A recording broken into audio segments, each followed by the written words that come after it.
જય માતાજી, જય શ્રી કૃષ્ણ ફ્રેન્ડ્સ. તો આજે મેં શિયાળામાં ગુજરાતીઓના ઘરમાં અચૂક બને તેવા બાજરીના લોટના સરમિયા બનાવ્યા હતા. તો તેની માટે સૌપ્રથમ આપણે 2 કપ જેટલો બાજરાનો લોટ લઈ લેવાનો છે. તો તેને આપણે ચાળી લેવાનો છે. ચડાઈ જાય એટલે અડધા કપ જેટલો તેમાં આપણે ચણાનો લોટ નાખી દઈશું. જરૂર મુજબ મીઠું એડ કરીશું, થોડી હળદર, 1 ચમચી ધાણા જીરુંનો પાવડર, અડધી ચમચી જેટલો લાલ મરચાંનો પાવડર, થોડી હિંગ એડ કરી દઈશું, 1/4 ચમચી જેટલી, અડધી ચમચી જેટલો આપણે ગરમ મસાલો એડ કરીશું, 1 ચમચી અજમાને આવી રીતે આપણે મસળીને નાખી દઈશું. બધી વસ્તુને આપણે પહેલા મિક્સ કરી લઈશું. મિક્સ થઈ જાય એટલે મેં અહીંયા 1 કપ જેટલું તાજું દહીં લઈ લીધું છે. તમે આની જગ્યાએ છાશ પણ લઈ શકો છો. તો હવે તેને પણ પહેલા આપણે મિક્સ કરી લેવાનું છે.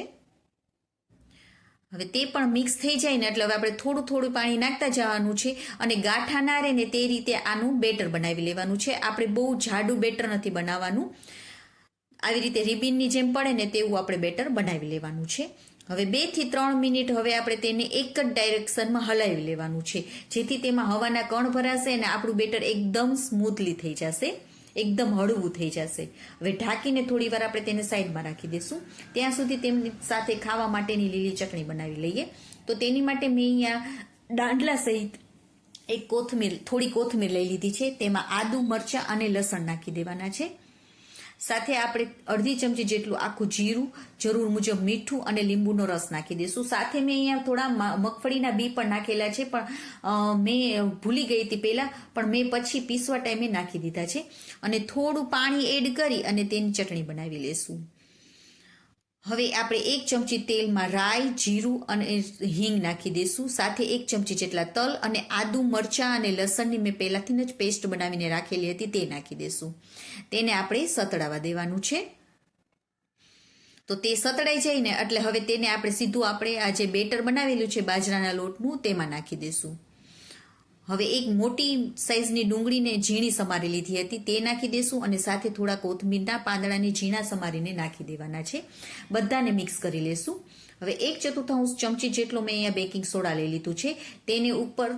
તેની ઉપર આપણે અડધી લીંબુનો રસ નાખી દેવાનો છે. હવે તેને પણ બેકિંગ સોડાને પણ આપણે એક્ટિવેટ કરી લેશું. તો આપણું આ બેટર તૈયાર થઈ ગયું છે બનાવવા માટે સરમિયા. તો હવે મેં અહીંયા નાની નોનસ્ટિકની પેન લઈ લીધી છે. તમારી પાસે ના હોય તો તમે મોટી નોનસ્ટિકની પેન પણ ઉપયોગ કરી શકો છો. 1 ચમચી જેટલા તેલને આપણે પહેલા નાખી દેવાનું. તેમાં 1 ચમચી જેટલા મેં અહીંયા તલ નાખી દીધા છે. તલ ટોટલી ઓપ્શનલ છે, પણ તમે નાખશો ને તો ખાવામાં ક્રન્ચી સ્વાદ આવશે ને તો ખૂબ જ મજા આવી જશે. હવે 1 થી 1.25 ચમચા જેટલું, મોટા ચમચા જેટલું આપણે બેટરને આવી રીતે રેડી દેવાનું છે. અને હવે આપણે તેને એકદમ ધીમા તાપે ઢાંકીને 2 થી 3 મિનિટ આપણે કૂક કરી લેવાનું છે.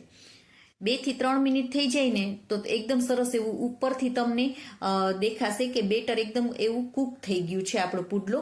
તો આપણે હવે તેને આપણે ફેરવી લેશું. એકદમ સરળ રીતથી જ્યારે કૂક થઈ જશે ને એટલે એકદમ સરળ રીતથી તમે આને ઉથલાવી શકશો. બીજી સાઈડ પણ આપણે 2 થી 3 મિનિટ માટે કૂક કરી લેશું. ગેસની ફ્લેમને આપણે ધીમી જ રાખવાની, તો તમારા પુડલા અંદર સુધી એકદમ સરસ એવા આ સરમિયા ચડી જશે.